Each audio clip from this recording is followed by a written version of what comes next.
This is episode 31 of the Fitness Plus Technology Podcast with the CEO of OneFitStop, Jared Eizan.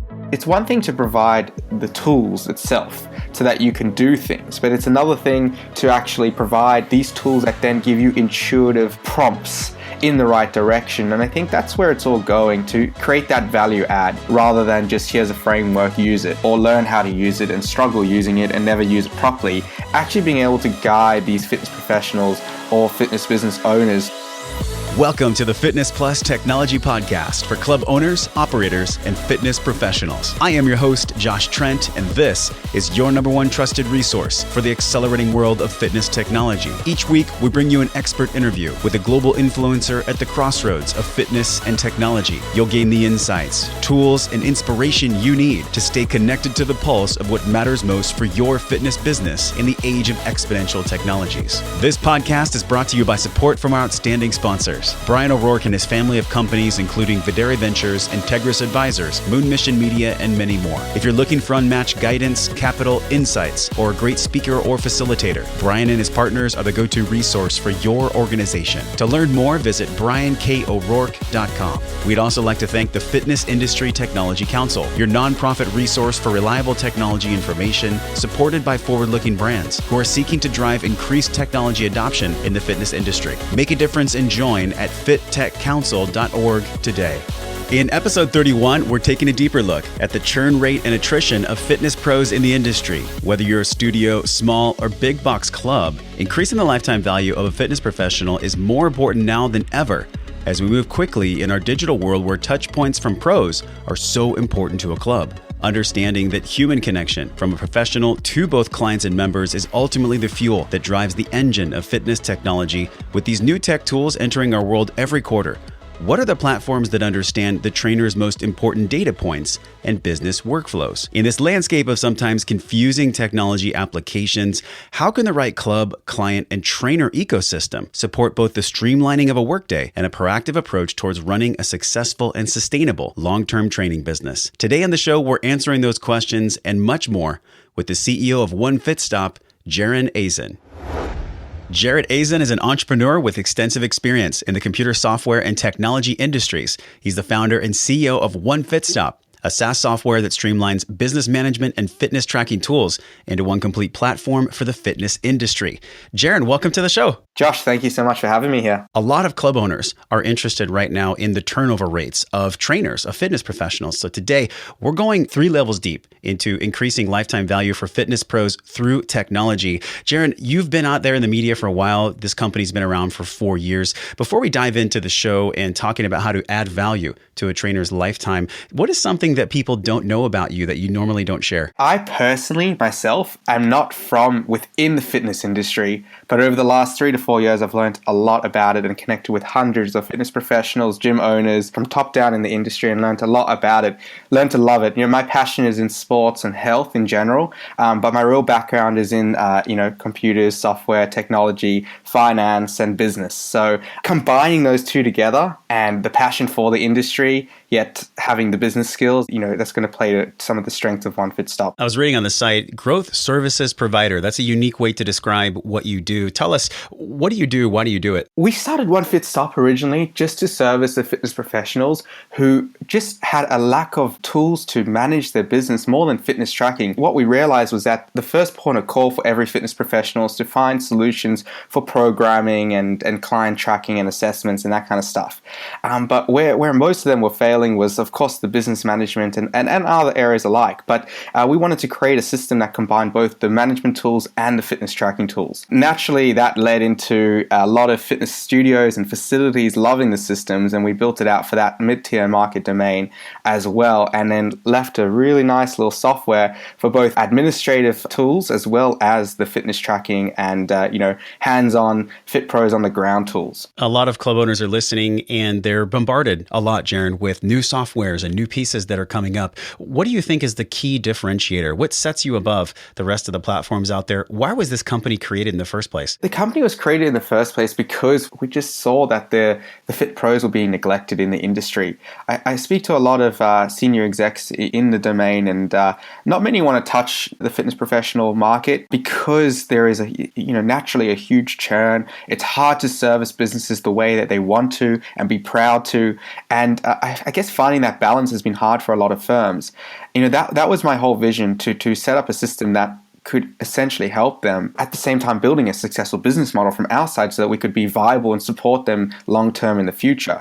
And so I guess that was a big vision. And as well as, ultimately, because we can do that, increase the lifetime value of these fitness professionals and trainers in the industry, thus reducing the churn, because they've been able to build successful businesses, helping studio owners and facility owners create the loyalty that these trainers have to their brands, because they also work inside their facility using the software that they provide, which makes the whole process a lot easier to manage their clientele. I think what's really unique too about OneFitStop is that we're not just talking about the fitness industry here. You work with wellness studios as well as health facilities. So we're looking at some of the talks we had at URSA earlier this year, and in our roundtable for FitSy, a lot of conversations came up around what are the other outside industries doing that are complementary to the fitness industry. What do you see across the board, health, wellness, and fitness? Is there a common thread around technology and the needs of these facilities right now?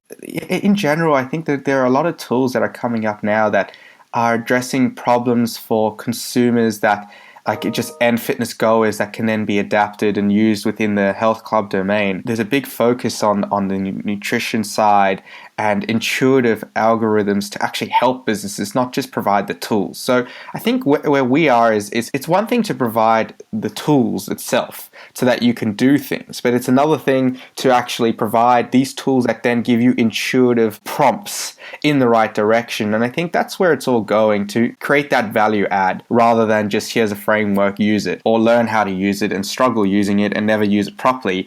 Actually being able to guide these fitness professionals or fitness business owners to know, understand, stay alerted, know what to do when certain things happen in their business automatically, because we're collating this feedback and we're trying to understand that and present it in the most meaningful way to these businesses so that the software does the management thinking for them. They just got to make sure that molds to their business model. And I think how this relates to trainers, we're going to dig in just a minute about adding value to the lifetime of trainers. But I love when you said tools versus intuition. It's one thing to have a wearable. It's one thing to have a CRM or a texting application, whatever it is. But if it's not teaching the fitness professional or the manager to sharpen their intuitive decision-making edge, what value does it really have? I'm 100% on board with you on that side. And it's a huge part of how when fitness professionals or owners of businesses come in and start to use the systems, our sales onboarding staff, they really get to know each of these businesses, and more than just say, this is the setting that you need for that business operational model. They say, well, have you thought about doing this or that? And it's not that we're business coaches. It's more that we've seen many different businesses on our system succeed with variable models. And it's not to say that one works specifically. It doesn't. It's just that we're trying to give guidance based on the use of technology to build successful businesses. We're going to link an article from Livestrong in our show notes today, and it's around the turnover rate. I think this is the elephant in the room that people are sometimes afraid to talk about. But what I love about talking with you, Jared, is you're addressing this issue, the turnover rates from Livestrong. We're seeing some estimates at 30%, some estimates as high as 60% turnover for trainers. Can you unpack for us why this is happening right now? So this is our number one goal here at the company, and this is what we actually want to measure. We want to measure ultimately how many businesses that use OneFitStop end up staying longer in the industry. And the only real way to measure that is with us working with the certification companies and getting them at a grassroots level, because once they're established and already need a software for their business, maybe those trends will be a little bit skewed on our systems.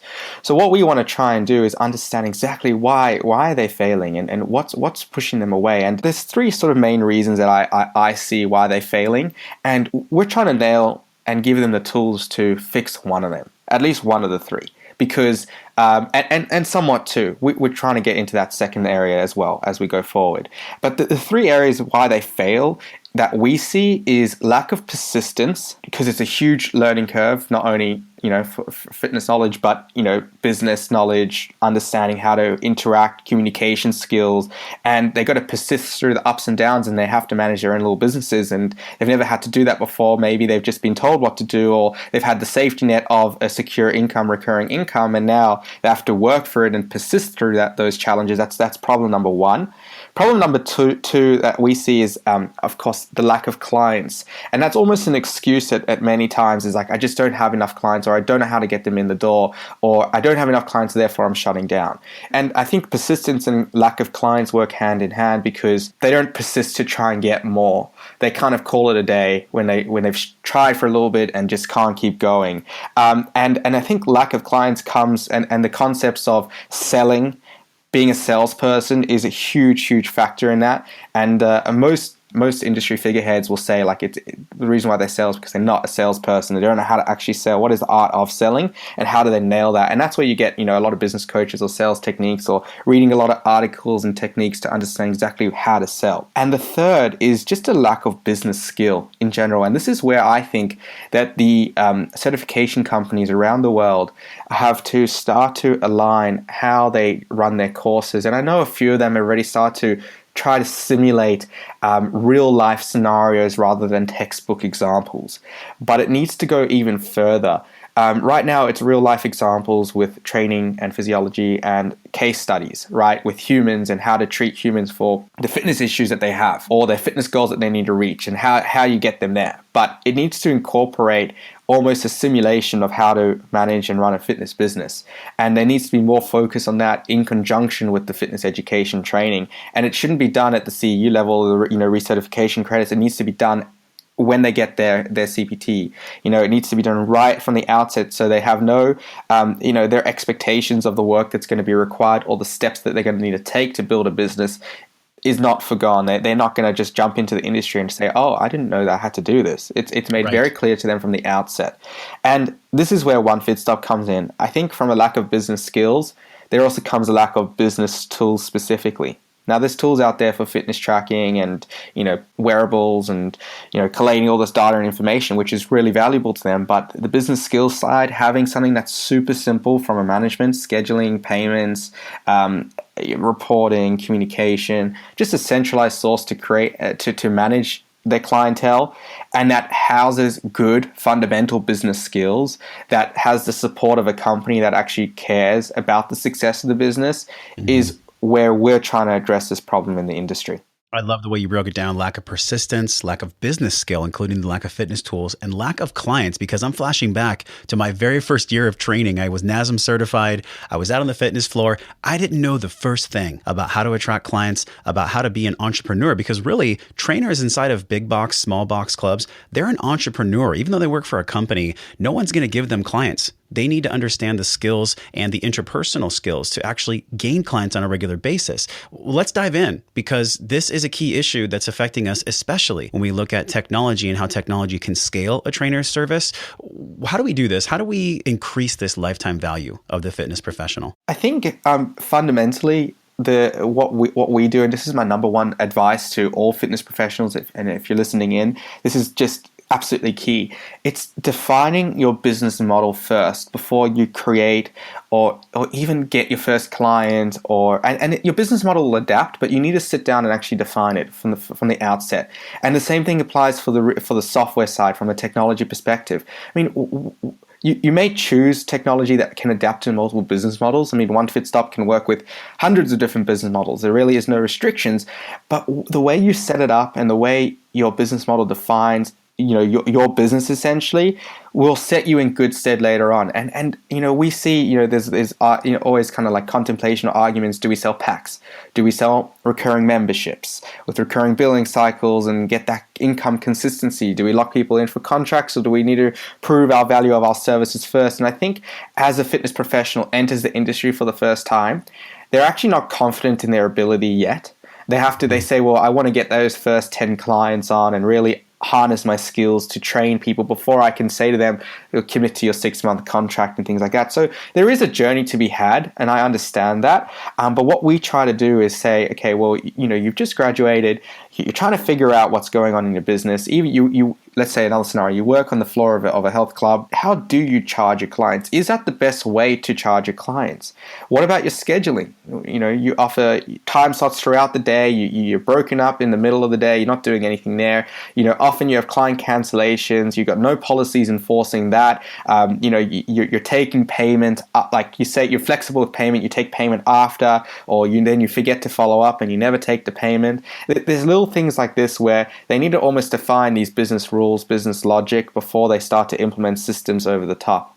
And then once I think if we're looking at the journey from graduation into the industry, it's an explorative stage and they will adapt. But once they've done that, it's so important to both define that business model, how you're going to get paid, because that's the viability of the business long term. That's what's going to keep you there long term. Besides the passion, besides the love for the industry, that kind of stuff, it's actually earning a viable income, and then making sure that your clientele is the right clientele for that model. Don't just take someone on that is not, that thinks they're going to pay you $20 a month for, 4 sessions a week. It's the expectations and the right and matching up your business model with the right clientele, and not just giving in to say, oh, I'm struggling to get an extra client on this week. I'm just going to take that person who's not fully committed and doesn't pay me the way I want them to pay me. Don't give in into those elements. I think for this effective growth model where you're right, someone's coming out of getting a fresh certification from one of the top 5 or 10, and they're just thrown to the wolves. And there is some credibility to just having experience under your belt. But what I'm hearing from you is that defining that business model before they ever train a client, getting really key on how they're going to take payment. Once they start the exploration, what does that adaptation phase look like? But now I'm thinking about, Jared, the longer term fitness pro, someone that's been on their feet 5 to 7 years. They're feeling burnt out. Maybe they're tech savvy. Maybe they're not. How do we talk to these trainers to keep them engaged, to keep them just as excited in year 5 or 7 as they were in year 2 or 3? They need to break that trend and reinvigorate their model and reinvigorate how they work with clients. Let's say that they've got a consistent number of clients. They've been in the industry for 5 to 10 years, which means they've earned enough money throughout these years to keep them going, or the passion has kept them going. But at the end of the day, they can sit back and watch it happen, or they can try and take in new ideas and figure out ways to give life back to their business. And 5 to 10 years, the industry changes a lot in terms of training styles or even business models. And I think, especially when they're on the floor in the health clubs, don't be like, I'm a senior here. You guys should learn from me in terms of how I've built a successful business and why I've been here for 5 to 10 years. You're not going to be here for 1 to 2 years even. Don't take that attitude. Speak to people, speak to them on the floor, speak to the new ones coming through. See, and let's say that you got 3 new people come into the facility, and one is just turning eyes, and they all of a sudden have filled their books with clients. Speak to them. Don't be afraid to go and say, well, what have you done? This is, I've been here for that long, but put the pride aside and actually try and find new techniques to excite your business, because once your business is excited, you get excited again. So we're not looking at taking the trainer out of the gym. We're looking at the time they spend in the gym. How do we use tech to make that time smarter so there's greater ROI for the club, so there's greater ROI for the trainer themselves? Let's talk about integrations, because wearables are something that's on the top of everyone's mind. Assessments. How do we integrate assessments? I know you have some things coming down the road, engaging goal setting and wearables and assessments. Can you tell us a little bit of what's in the future for OneFitStop and how that integration might work? We've recently been bolstering on our management tools throughout kind of 2016 to start to cater to the mid-tier market, to really work with these facilities and studios to allow them from an administrator's perspective to manage their business. And now 2017 is a big focus for us on improving our our fitness tracking tools. We've got extensive assessments, goal setting, got your progress photos, all your forms, your PARQ general medical questionnaires, and they can create their own custom questionnaire forms. So we've got that department nailed. Where we're heading is into the wearable department, into multi-day programming, and along with that coming in with nutrition as well, nutrition tracking, and with the programming side, exercise tracking. So you're looking at the full suite of product solutions there for the fitness professional to actually manage their client day to day. And also, this is the most important thing that we're kind of addressing at the same time. Yes, these tools are available and valuable to the fitness professional on the ground, but multi-day programming is perfect for facilities and studios or health clubs even that want to run their challenges, their 21-day challenges or their, 7-week starter kit or whatever they're going to do. And to be able to administer something globally from head office down to their members rather than personal trainers to their clients is the value add that these clubs need to start to look to add to engage with their entire member base rather than utilize their personal trainers or fitness professionals on the ground to engage with just their clientele base.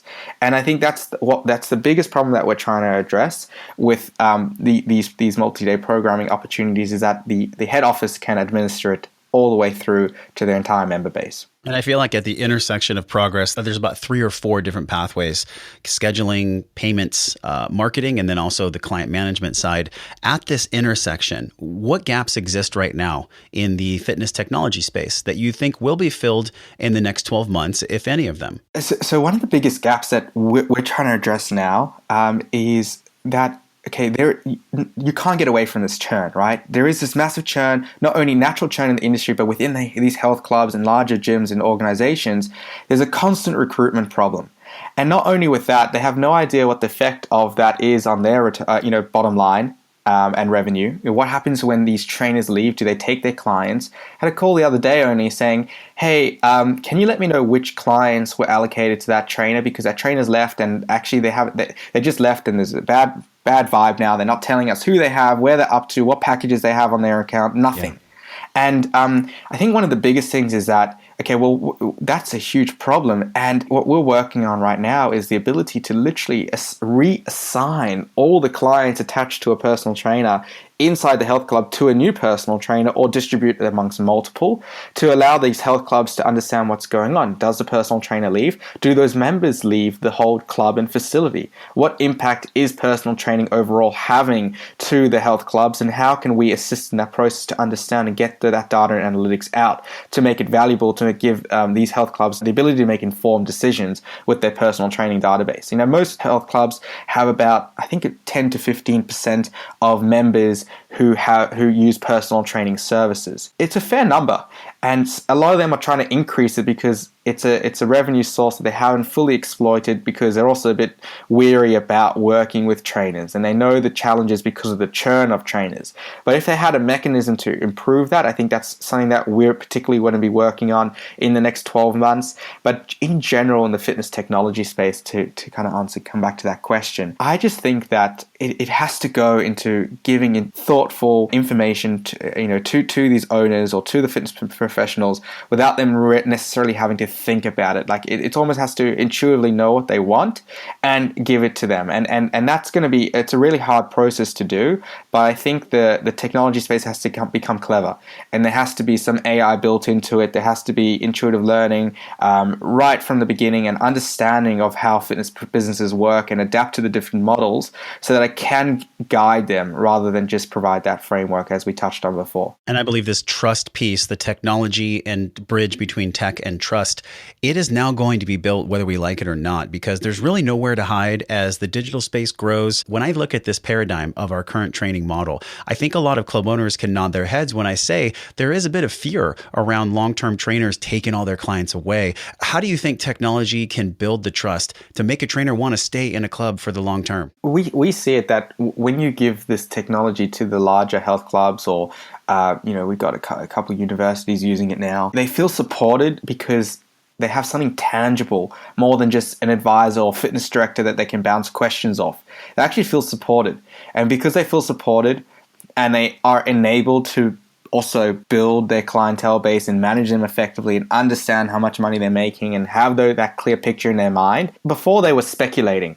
And now they know, as well as feeling supported. And not only do they, there's obviously an element of trust with the technology itself, but the technology is merely a facilitator of the trust between the trainer and the health club. It's to say that this health club cares about you. They're providing a solution for you to help you build a successful business.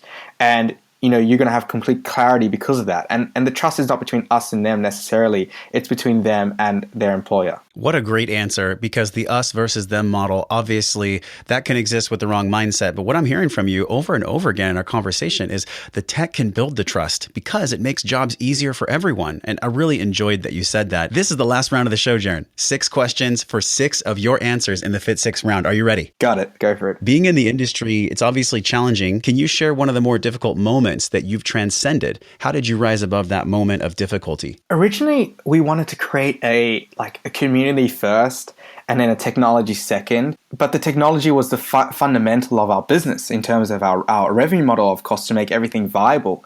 And to build a community takes extensive time and knowledge, and people, you need to know a lot of people in the industry to start that community.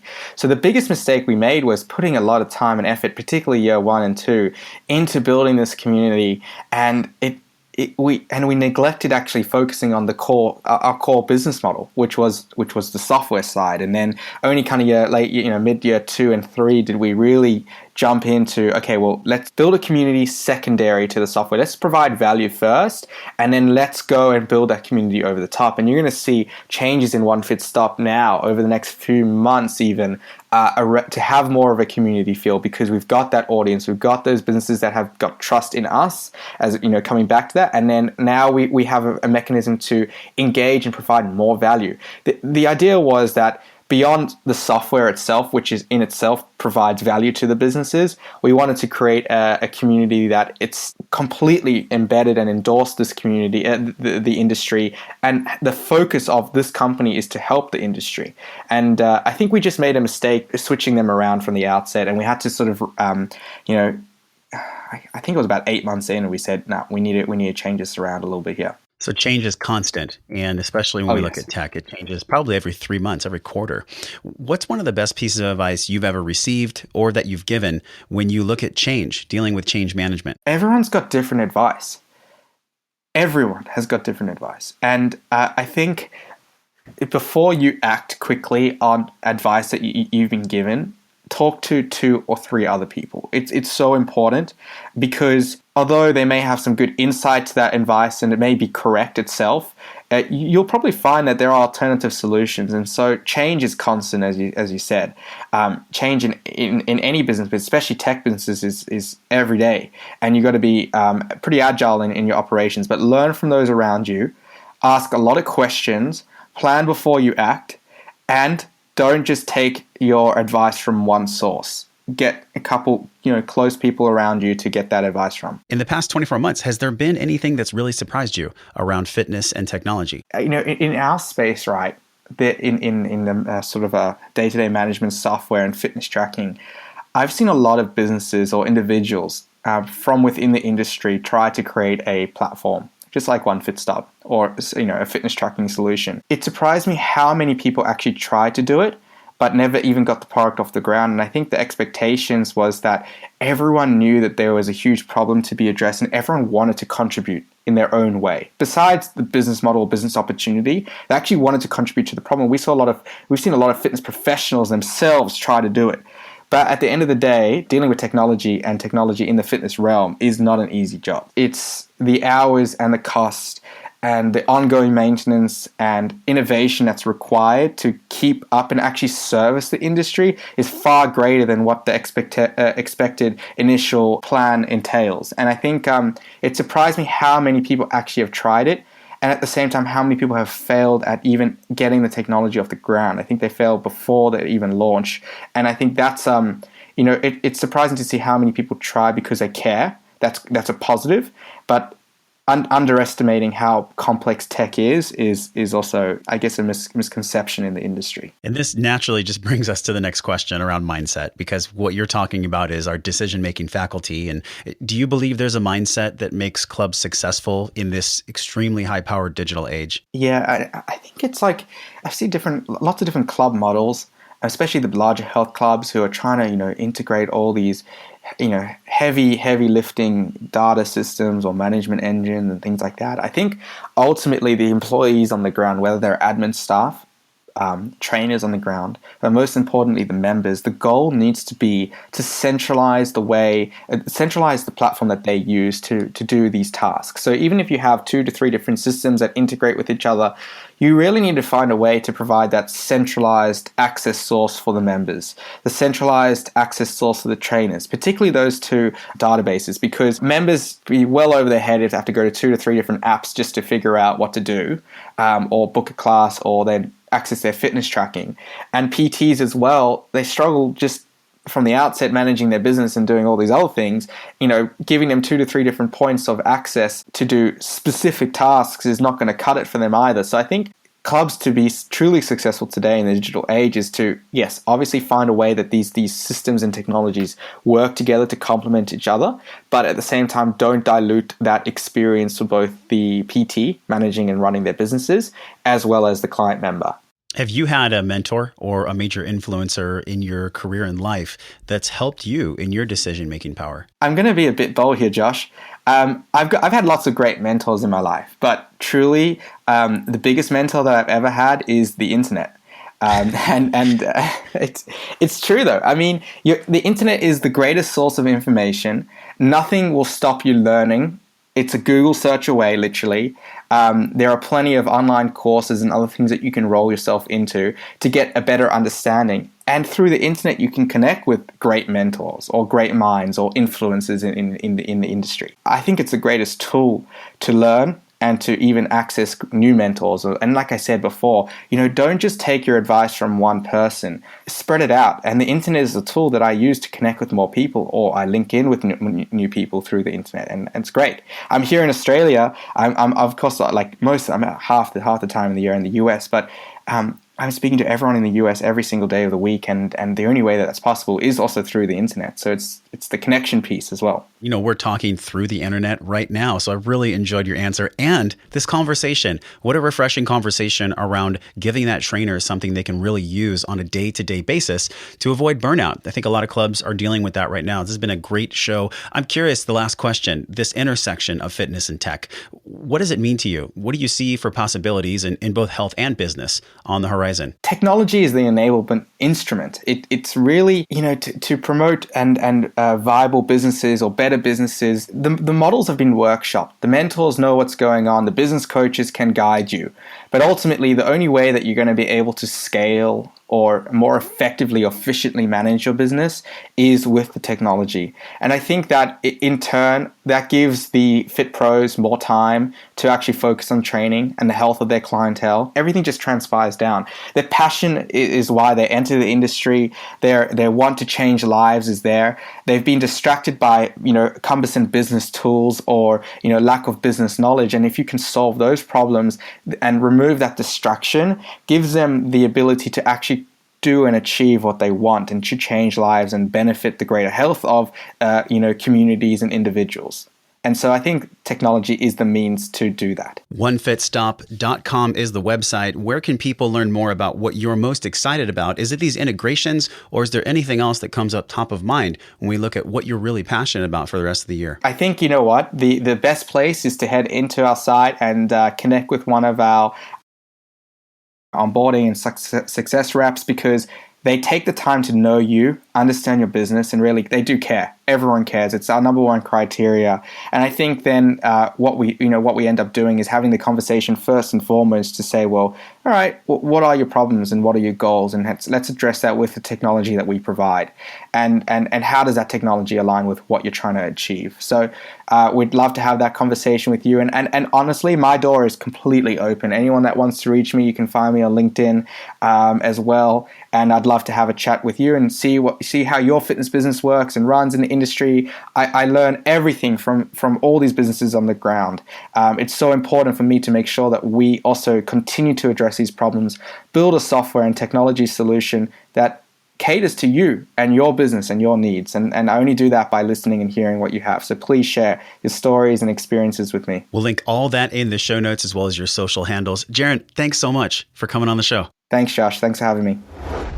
Intuitive algorithms sourced from machine learning and AI are beginning to make the next level of both client service and sustainable training models thrive. Jared believes that having the right tech platform to manage a fitness business is important, but what separates the good platforms from the great is not just having the right tool. It's making educated decisions based on a sharpened intuition that is honed from technology that understands what a business needs almost before they do. Jared believes that the top CPT certification organizations around the world must start to align how they deploy their teaching courses to simulate real-life scenarios dealing with business acumen rather than just textbook examples of physiology. To lower industry churn, these CPT organizations in trainings of physiology must also incorporate simulations of how to manage a technology-focused fitness business. For trainers to be successful, Jared believes that defining a business model and payment structure first before ever working with a client is just as important as the technology they'll use. Understand that a trainer's business model will adapt over time, but they first need to sit down and actually design it. For long-term success,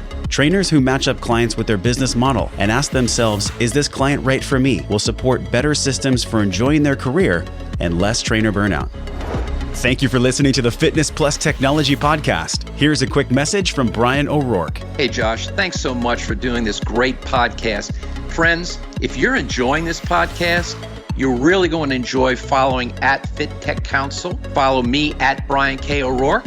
And you'd really, really do us a big favor if you could go on iTunes or wherever you're listening to this and give us a 5-star. If you're enjoying it, please give us a 5-star and please share this podcast. Help spread the word about technology and the great opportunities it is creating for our industry space. Thanks so much for listening.